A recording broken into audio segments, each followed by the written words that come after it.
Shalom saudara. Saudara yang terkasih, di dalam 2 Raja-Raja pasal 5 ada kisah tentang seorang yang bernama Gehasi. Siapa Gehasi ini saudara? Gehasi ini adalah seorang asisten dari Nabi Elisa.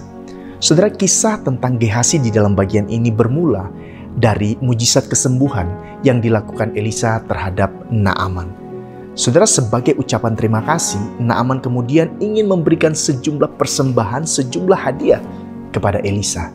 Sejumlah hadiah yang sangat besar yang kalau dikonversi saudara, pemberian itu sebanyak 375 kg perak, 75 kg emas, dan 10 potong pakaian yang harganya sangat mahal.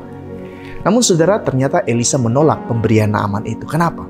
Karena bagi Elisa, kesembuhan Naaman itu semata-mata karena anugerah Tuhan saja. Nah saudara, ternyata penolakan Elisa itu nampaknya mengecewakan Gehasi. Gehasi rupanya nggak bisa terima dengan sikap Elisa yang menolak barang-barang pemberian Naaman itu. Itulah sebabnya saudara, ia kemudian mengejar Naaman, lalu dengan cerita karangannya Gehasi berhasil membohongi Naaman, sehingga akhirnya Naaman juga memberikan Gehasi sejumlah barang tertentu. Saudara, Elisa yang mengetahui apa yang dilakukan Gehasi ini akhirnya menegurnya, dan Gehasi pun menderita sakit kusta seumur hidupnya. Saudara yang terkasih, kisah Gehasi ini mengingatkan kita tentang apa yang namanya keserakahan. Keserakahan adalah satu dosa yang bermula dari sikap hati yang tidak pernah merasa cukup.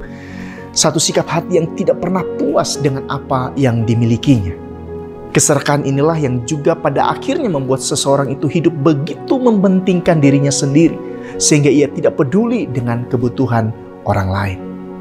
Saudara yang terkasih, hal-hal seperti uang, harta benda, popularitas, dan kenikmatan duniawi adalah hal-hal yang sering kali menggoda dan menjebak seseorang untuk menjadi serakah. Orang yang serakah tidak peduli apakah perbuatannya itu merugikan orang lain atau tidak. Baginya yang terpenting adalah bagaimana ia mendapatkan apa yang diinginkan. Bagaimana cara mendapatkannya, itu tidak penting baginya. Yang terpenting adalah hasilnya.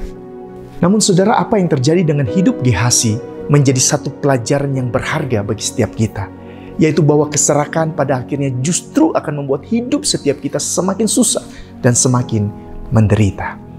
Saudara, keserakahan tidak akan pernah membuat kita merasakan kebahagiaan yang sejati. Oleh karena itu saudara, kita perlu berhati-hati, kita perlu sungguh-sungguh waspada terhadap dosa ini. Caranya gimana saudara? Dengan selalu bersyukur dan dengan selalu merasa cukup atas setiap hal yang sudah Tuhan berikan, yang sudah Tuhan anugerahkan di dalam hidup setiap kita. Tuhan Yesus memberkati saudara. Shalom.